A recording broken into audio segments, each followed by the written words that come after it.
I stood in the dimly lit lobby of the ancient building, an uneasy feeling settling in my stomach. The elevator in front of me, marked with the number 7, seemed to beckon with a sinister allure. Stories about the 7th elevator were whispered among the residents. They said it never stopped at the 7th floor, and instead transported its passengers to a mysterious, otherworldly realm filled with strange beings. My curiosity had finally gotten the better of me, and I decided to see if the tales were true. The elevator doors creaked open, and I stepped inside. The air felt colder, and the light flickered ominously. I pressed the button for the 7th floor, feeling a mix of excitement and dread. As the elevator ascended, the usual sounds of the building faded, replaced by an eerie silence. Suddenly, the elevator stopped, not at the 7th floor, but in complete darkness. The door slowly slid open, revealing a landscape unlike anything I'd ever seen. The world outside was a twisted version of reality, with grotesque shapes and shadowy figures moving in the distance. I hesitated for a moment, but my curiosity pushed me forward. Stepping out of the elevator, the air felt thick and oppressive. The ground beneath me was uneven, and the sky above was an unsettling shade of dark purple. As I walked, I noticed that the strange beings seemed to be watching me, their eyes glowing faintly in the darkness. They moved silently, their form shifting and changing as they approached. One of the creatures, taller and more imposing than the others, blocked my path. It spoke in a language I couldn't understand, its voice a low, rumbling growl. Despite the fear gripping me, I stood my ground, trying to make sense of its words. It gestured for me to follow, and I had no choice but to comply. The creature led me through a maze of twisted pathways and bizarre structures, each more unsettling than the last. As we walked, I noticed that time seemed to move differently in this realm. Hours felt like minutes, and minutes felt like hours. My mind struggled to keep up with the disorienting reality around me.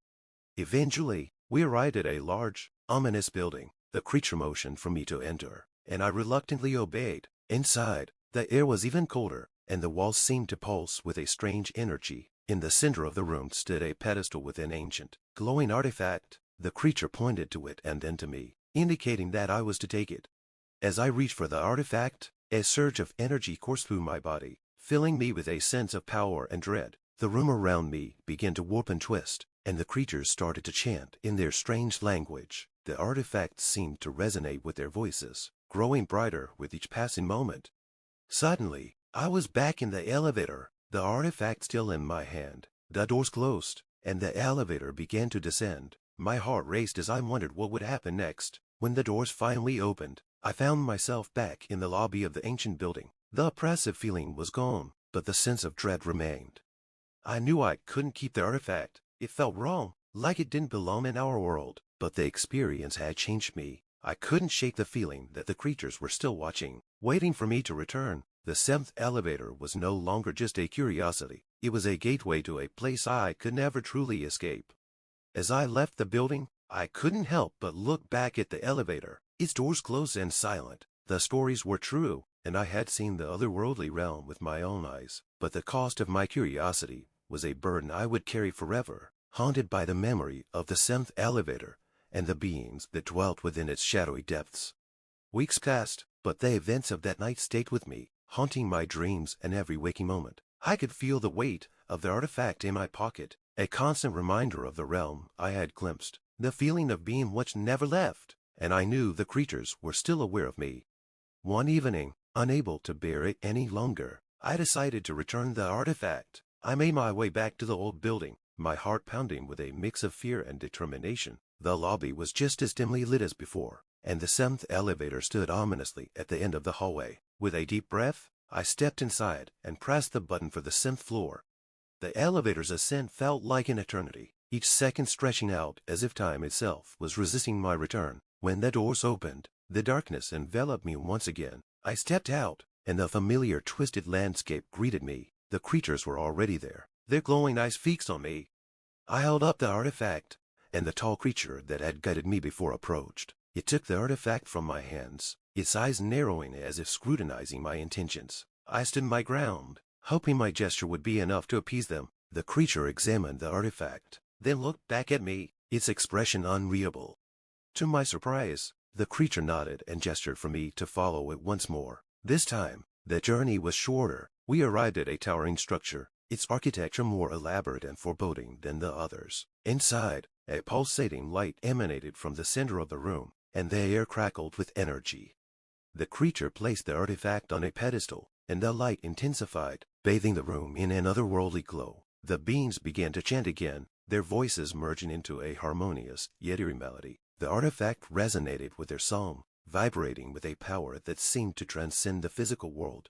As the ritual reached its climax, the light enveloped me, and I felt myself being lifted off the ground. My body tingled with energy, and for a moment, I saw glimpses of countless other realms, each more bizarre and fascinating than the last. And, just as suddenly, I was back in the elevator, the artifact and the creatures gone. The doors opened, and I stumbled out into the lobby, disoriented but relieved. The oppressive feeling was finally gone, replaced by a sense of peace. I knew I had done the right thing by returning the artifact. The 7th elevator's mystery would remain unsolved for others, but for me, it was a closed chapter.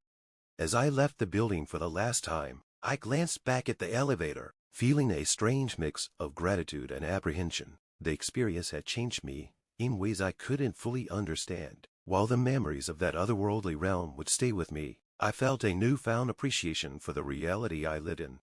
The 7th elevator had shown me a glimpse of the unknown, a world beyond our comprehension. It was a reminder that some mysteries are best left unsolved, and some doors should remain closed. As I walked away, I vowed never to let my curiosity lead me down such a dangerous path again.